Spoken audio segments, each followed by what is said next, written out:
I'm going to do a little Devo on dealing with disappointment, which sounds depressing, but everybody. And, I feel like especially around the holidays, you tend to get disappointed more easily because maybe you're around more family, and that could lead to disappointment, or something doesn't happen the way you want it to, But we all deal with disappointment. But how do we handle it when it comes?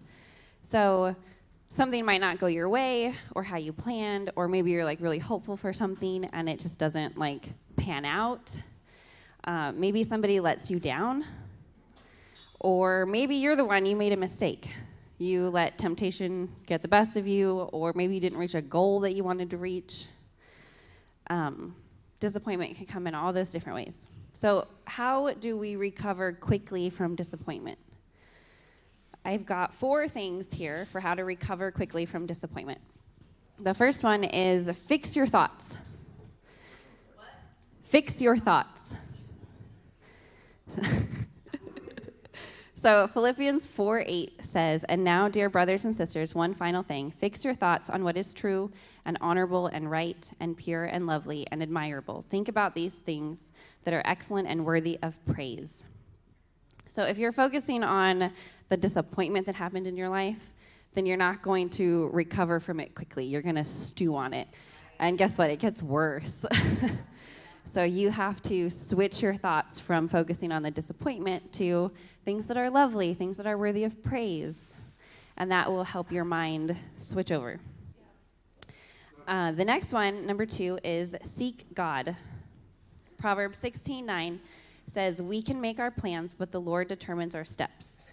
And Proverbs 3:6 says, "Seek his will in all you do, and he will show you which path to take." So we might have to ask ourselves, are we disappointed because we put more stake in our own plan than maybe trusting God's plan for us? And that can happen, and we have to do that checkup sometimes. Am I just really, really disappointed because what I wanted didn't happen? And God's up there going, that wasn't for you. So we have to check that in our hearts. Number 3 is we need to remember his plan. Jeremiah 29:11 says, "For I know the plans I have for you, says the Lord. They are plans for good and not for disaster, to give you a future and a hope." So to get rid of a disappointment that has to do with something didn't pan out, you need to remind yourself that God's plans for you are good, even if it doesn't look the way that you wanted it to. But your future is full of goodness and hope, even when you're disappointed. And then the last one is forgiveness. Yeah. Proverbs 17:9 says, "Love prospers when a fault is forgiven, but dwelling on it separates close friends."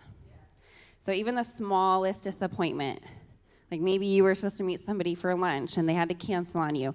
Not a huge deal, but you feel disappointed from that, right? And then if something else happens, and then something else happens, and then something else happens, pretty soon you're snowballing all of this disappointment that's turning into bitterness and resentment and unforgiveness. So if forgiveness is required in your disappointment, even for yourself, if you disappointed yourself, then you need to walk in forgiveness. And what do all of these 4 steps have in common? They take the attention off yourself and it puts it back on God.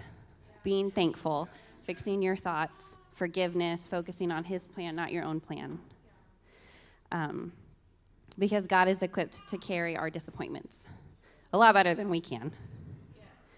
And the good news is, Lamentations 3:22-23 says, "The faithful love of the Lord never ends. His mercies never cease. Great is his faithfulness, and his mercies begin afresh every morning." So every day is a new start. You can give your disappointments to God and have a better day.